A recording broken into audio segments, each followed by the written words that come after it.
obviously looking a little bit better for them with only 2 remaining At 3 external towers. They They still had that C1 on the bottom. They have 3 towers. do they? They still have that 3rd? Yeah. Okay. That's been taken down. And that's, okay, life a little bit harder for him then. But Newbee, you seem to get a lot better at, like, you take objective, and then you take the fight, then you take the objective. You take out the tier 1, take out the tier 2. Move from one to the next. That's Keeper for you, though. Keeper is just really good at doing that. If anyone needs to heal, TV back recall. Or you just cast an Illuminate. It's great. The sustain as well seems to be amazing. Like, you try and chip down the wave with an over, it's instantly regenerated with just 1 Illuminate spray. Yeah. Ideally, though, IG Vitality should have a similar thing. They have Essence Aura and Healing Ward, but Healing Ward's super long cooldown, and their supports don't have, like, mag. Okay, that actually looks beautiful. That's the keeper of the stars, not just the light, the actual stars. That trail behind him looks pretty cool. Yeah, what is that? Is it just because he's glimmered? I think it's Glimmer. It's the Glimmer Cape. Just looks very, very stylish. But he doesn't have the DAC, the Dragon Mount. Oh, yeah. Some of those cosmetics are crazy. Yeah, the Dragon Mount actually looks really good for it. I was always a little bit disappointed, but the reindeer style cuddle is always nice. And our wonderful Monkey King first time reveal support. Hasn't been that terrific so far. No Arcana, dude. No, yeah. You know he's not serious about the hero. There's no Arcana, man. Yeah. He's going for BKB next after having the Basher. BKB's nice. I just thought you'd look at not fall over in the fight. Ursa has to hit you. You don't really want to have to hit a Monkey King as an Ursa. You want to hit the OD or Jug or Bat even. I don't know. I just would have thought like some other level of support item would have come in as opposed to the I can stand. He's already committed to not to being his own damage dealer. Okay. Awesome. Well, I'm sure we can pass that information on to our viewers. I know we're going to have some crossovers, but we can tell you if you are watching on the second stream, because we're running 2 streams at the same time, OG just won their first game. So that if you want to go check that one out, you can go to, I think it's PGL_Dota2 is the place to find that stream. But of course, you can watch everything from Group B here on the first stream, and Group A is on the second stream. This game is back underway. So Thank you for that. Who had the cheese? I guess it was actually used in the last fight. I thought I saw the cheese sitting on the Ember Spirit at the last fight. Yeah, not on him anymore. They have the Solar Crest on Vengeful Spirits. You see? You have to get a Solar Crest, man. That item is so good now. Yeah. I think you actually almost have to get one. Solar Crest, protect me! Vengeful Spirit dead very quickly, so it comes straight back from the pause, and there's IG Vitality, who are the ones to spill the blood. And you can see what they're checking. They're checking into the big man pit, but it's not up for another 2.5 minutes at the earliest. Yep, not even close. But we'll see what objectives they can get from that. Like, okay, the mid lane's pushing in, but Kaka is there to try and defend it. You don't have your lasso, so you don't have that initiation anymore. And everyone's just getting scouted out. That Dire Vision is just unbelievable with Kaka. SCCZ is hitting bottom tower, but there are no creeps. So now they have to defend. Yeah. Kill a hero, can't get anything. Now, this is where the split push just causes so many headaches for Vitality. Ember Spirit on one side, yeah, you don't hit the buildings, but you force the return. Top lane was pushing in as well, so a lot of issues for Vitality where they just have to stop the leakage first before they can actually start pushing back into Newbee. On top of that, they don't have the shrines to TP to. No shrines available for IG.V outside their base. And when you see BTs then appear, you just have to be able to pick off the heroes that are split pushing, and that is where the Scythe of Vice comes in. But right now, Sakata not in a good position. He's almost at a Scythe of Vice, but he doesn't have buyback. You really want to go in a fight without buyback, and if you die, you will just lose the game. But if you don't have the Scythe of Vice, you might not be able to actually get to a team fight ever, because they'll just kind of keep you in check with the keeper until they get the Aegis and Cheese, and then just run at you. It's a nice upgrade for now, the OD to have. You're talking about the importance of the OD holding the high ground and keeping that intelligence stolen. Now gone for the plus 60 talent. So plus 60 seconds for the talent steal. This means that IG can keep fighting over time as well. Smoking for Roche, but it's a minute before, and they're setting Paparazzi up in the mid lane by himself. It seems a little baitish. you would expect them to be behind or wrapping around to the south side, and Centaur is kind of just up there. It's like, I don't really care if they go on me. I have 4,200 HP and a heart. To the right, this is a nice little one. Can potentially just cliff him, but okay, they drop the ulti. They're stealing the intelligence. KP, he wants to get out. No, he won't. The Omni Slash is going to be right on top of him. 85 seconds down. Faith Safe will not be able to function here. And that is Newbee losing to no buyback on the Vengeful Spirit, but once again, they're bleeding on the side lanes. SC is attacking into the tier 3 tower. Someone must come back to defend this. Sakata has so much intel, though. He has plus 48 int, and he just picked up the talent, too, so it should be up for the Roshan fight. Centaur being down is a huge deal. That's a really bad sign for Newbee that the Centaur died quite quickly. He popped his ulti at, like, maybe, what, like, 25% or something like that. So they were able to get a good 3,000 damage on him before he could do anything about it. And Kaka checking out Roche. Manta Illusions in there. It's going to respawn in 30 seconds, which does coincide with Centaur. And this is that time, too, when you look at Newbee, and I think it's one of the primary reasons, too, why KP gets a lot of flack. When Newbee put a lot of money and, like, basically time into his heroes. He's such a critical point. And if you're Centaur, you don't really think you're going to die right there, because he's just been super tanky and up in their face all game. But we saw IG Vitality. They don't have a lot of lockdown time, but when they do have that time, they can just rip you apart. Yeah. U9 learned that lesson about 30 minutes ago on the top lane. It was also a weird time to smoke, though. You don't expect them to smoke seven minutes after the Roshan died, because they didn't get anything out of it. Yeah. Even if Roshan were to respawn at 8 minutes, they still wouldn't have gotten anything out of it, because Keeper already controlled the pit. And now they're in the same position. Go again. They still have the intel on the OD, so that's like 500 more damage with the ulti. So it is no insignificant matter. It though. It's a minute on cooldown for that Eclipse. Oh, he used it on Centaur? Wow. Yep.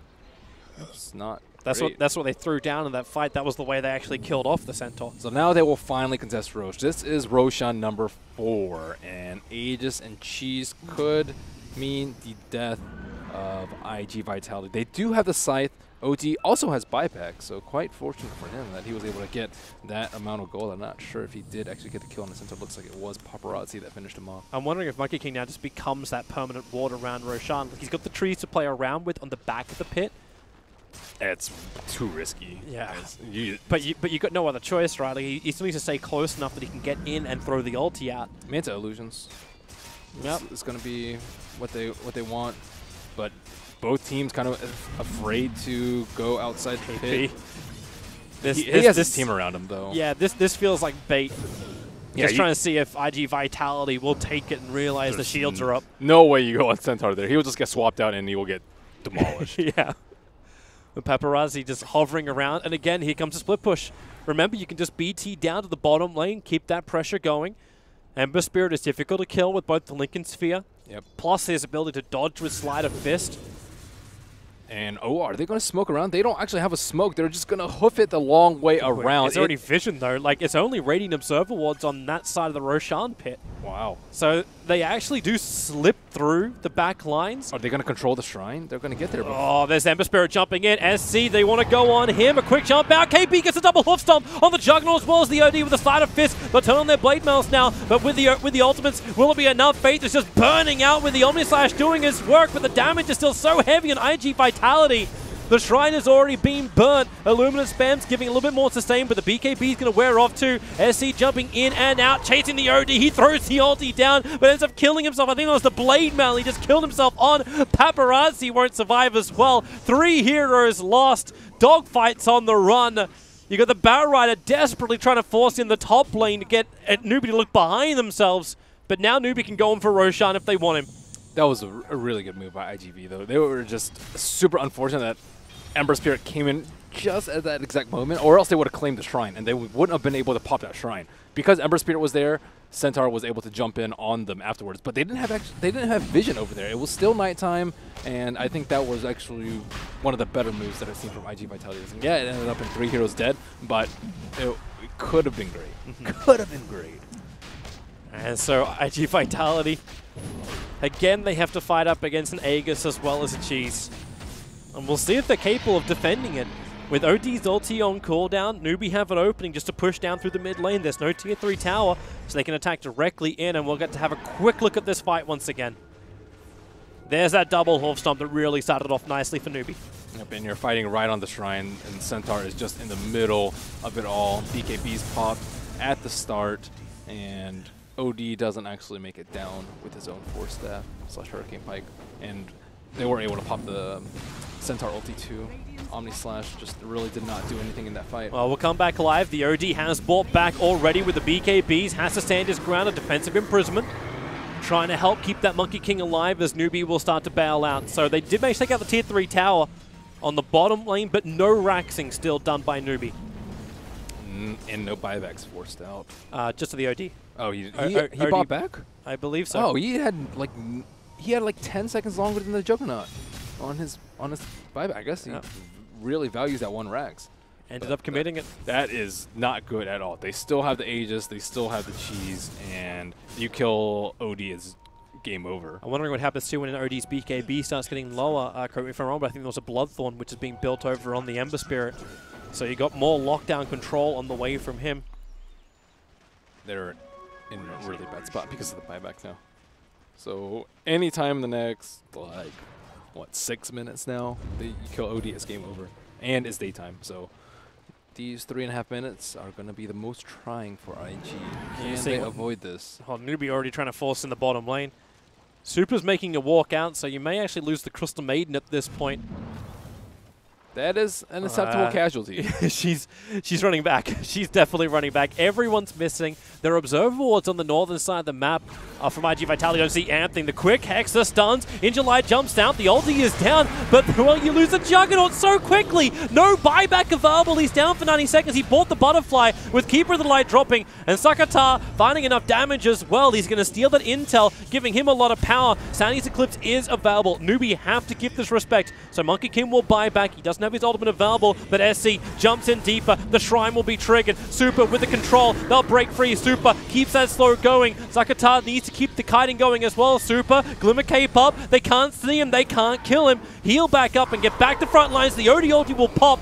And will they actually get anything apart from the Aegis? The Immortal has heavy damage onto SC, but the problem is the Hex up OD, the Pike, it doesn't get him back inside the base. U9 trying to force the issue, but now he's imprisoned up as well, right in front of the fountain. They still haven't claimed the racks. The Flame Break pushing in U9 closer. He'll move back. Remember the objective, base gaming. But OD must be ready to hit like a truck. I think it's 72 intelligence he's currently buffed up on. So he will hit hard if they can only keep that control there. But KP looks for his own control with the Hoof Stomp. Glimmer Cape, again, they don't see the target. Now they will with the Geometry Sight moving forward from the Keeper of the Light. Sakata will fall. There's no buyback. 100 seconds without him. That may be the game right there. And in fact, it is. Newbee will take it. IG Vitality, one game down in the first, but Newbee looking pretty damn good here in the first game of this 2-game series, taking just over 50 minutes. The two opening heroes from Newbee or 82 Strong Centaur was just a constant issue the entire game. Keeper had that Hex too that was able to secure that final kill on the OD before he could pop his BKB. And it just works so damn well from Newbee. And of course, you would expect it with a lineup with what they had. Kind of wondered, like, where was the Monkey King? Where were the supports coming in from IG Vitality? Where were the Roche contests? They contested Roche on number 4, and that's 4 too late. Well, that's the question we get to have. Late. I would love to see what the analysts actually thought of that game. Their first time seeing Monkey King, was it a success? Was it fail? Or was it something else? Yeah, that's a good question. Many good questions as well. Thank you, Toby and Melina. We will, of course, come back to our commentary team for Game 2 in this 2-game series. 1 point on the board for Newbee, though. Let's rejoin Peter and Kevin. Kevin, we'll start with you. First off, Monkey King finally is on the board. We've seen a little bit. What did you make? It was a difficult game to assess too much, wasn't it? I think it's pretty. We have this pillow actually that's really going to cover exactly what Monkey King did, and it's mostly just stand on trees the whole time. Yeah, there was a lot of that. He didn't get a lot of farm. He did get some decent early rotations. I think his roaming is all right, but when you compare it to what a Coddle's doing, which is getting like 5 creep waves every like 30 seconds plus neutrals in the meantime, obviously at the late game having a Hex and not having a Hex is a big difference. And even when he got his ultis off, I didn't see much Bash coming through. He just didn't feel that quite impactful. Late as well. I was watching the game with Fogged, and he made the remark that just seemed like Newbee weren't scared of him. You know, they knew where he was. They knew that he had vision. He didn't really care too much, and they just sort of bypassed him and just left him doing whatever he needed to do. I'm sure a lot of that was Coddle as well, 'cause during daytime you always see if he's coming, so it makes him less scary. Peter, what do you think? They definitely had a lot of tools to kind of deal with him, and I think once they got the Coddle Ags, they in the beginning of the game, they were like a little bit careful about him, and you saw Mm. Venge like throwing out the tears, like trying to keep track of him. But like once he got Ags on Caudle, they just didn't really care about the hero at all, and he was incredibly underwhelming. He went like first item Basher, so he didn't really like farm anything else, and yeah, the hero just did not work. But Kaka on the Caudle was like killing it. Yeah, absolutely. This was early in the game when the Monkey King was actually relatively effective, but also at this point, I think this is one of the key points where Newbee were just like, yep, we know you're in the trees, we know you're there, but we don't care. Yeah, just didn't really matter. They had the right tools to really deal with a lot of the cores on IG as well. The having Venge to cover Jug Spin TP was crucial, like 3 times, allowed them to actually pressure the Jug early. In the late game, OD was a little bit ineffective against heroes like Caudle. Blinding Light is tough because he doesn't buy MKB. He sometimes gets BKB, but maybe late. Having Ursa kind of covered all the cores. I just feel like the Newbee's draft really covered a lot of the issues they had against IG with their picks. They definitely had some early mid-game issues that Peter pointed out to me. What would you say? Newbee had issues pushing towers, basically, right? Yeah, I wasn't like honestly like watching this game and watching how it kind of played out. It seemed like both the drafts were kind of missing a little something. Newbee was really lacking kind of like tower push, even though they kind of had like a split push lineup. And then IG.V was just kind of lacking some lockdown for like the Ember Spirit specifically, as well as the Centaur. And especially like I think Batrider was like very, very ineffective this game. Yeah. Not only did we have the Venge swap, but we had Lincoln's on Ember Spirit, Centaur ult to kind of stop any damage from happening. And then there was a couple times where this Batrider, you know, he just lassoed Ursa, and Ursa just ulted it off, and that was the end of Batrider's contribution. Yeah. Whereas like on Newbee, we saw like 4 very farmed heroes that had very high impact. On IG, it was really only 2, and Crystal Maiden and Monkey King didn't really do a lot to help enable the Juggernaut and OD. So just a more kind of collective team effort from Newbee, especially as the game progressed, and we saw more heroes with more items contributing more in team fights. Definitely a bit of late game from Newbee as well, wasn't it? I mean, you mentioned that sort of seemed early on we didn't really know which team had the advantage, or they seemed to be missing something, and I suppose up to about 30 minutes it could have gone either way really, and Newbee just started to edge forward and then lose a big team fight, and then you think, well, okay, maybe it can go the other way, but it seemed from that team fight onwards, actually until this point, it seemed that Newbee were in control suddenly. They'd found that edge. What was the difference late game? I think initiations were a lot. They have a lot of stuns. Centaur stomps. I mean, you can dodge Centaur stomps with BKBs and stuff, but he just kept getting like 1-2-man stuns on important heroes, and there was always damage to back him up afterwards, whether that was Ursa hitting or Ember Spirit. Both of those guys actually had huge teamfight impact. So with the disables coming from Centaur and Venge and Caudle, and then like 3 different damage dealers, it was a little bit too hard for IG Vitality to take fights, whereas everything was about either Jug or OD. And if one of those guys gets picked off at the start, they lose fights every time. Yeah, we saw OD really kind of pull out some great team fights. There was one where in kind of the dire jungle near where the bounty rune spawns, that this OD kind of came back in and got like a triple kill or something, and it was a huge team fight for them. But then when we saw Newbee kind of initiate a team fight, they initiated on OD, and OD, instead of kind of doing damage and fighting, he's more so focused on kind of saving himself. All of a sudden, they don't really have enough firepower to deal with Newbee at all. That was a great example of that as well, wasn't it, Peter? That particular fight there where they isolated the OD on the outside of the fight. Yeah, he's on Wouldn't the let run. him come back in ever. In the team fights that they won, that Sanity's Eclipse is like, you know, killing 2 heroes or, you know, damaging a 3rd. And yeah, it just, you know, they just didn't have enough in the late game for sure. Centaur is quite the hero. He's tough to deal with. Still tough to deal with, despite the nerfs. And the nerfs Continued were small. nerfs. Look how farmed he was compared to Batrider. It's not even close. Yeah. So Another big game for him. So do you think we'll see another nerf on him?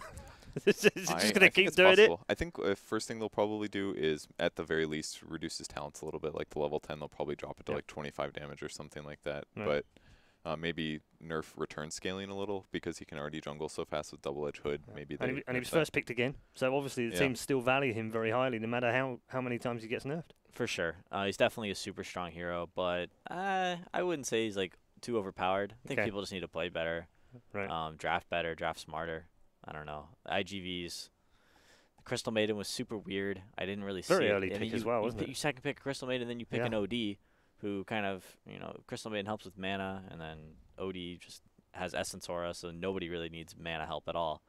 He did pretty well, though. Like, he had a lot of really impactful ults that game. He did, I felt, he did. But he needed like a BKB with that to actually be super impactful.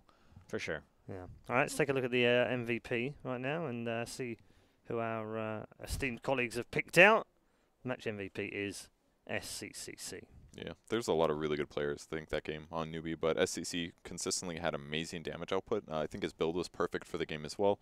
Blade Mill to cover armor issues, reflect lots of easy damage against OD, and other than that, he just bought like magic nukes and tanked up with raw HP, which is something really nice about that game. Actually, he didn't have to buy armor because he can easily dodge Juggernaut, so it's like he just had to build around beating an OD, which he could easily do. It's really synergistic considering what he's up against. So he made a couple small mistakes, 1 or 2, but other than that, he played pretty much flawlessly.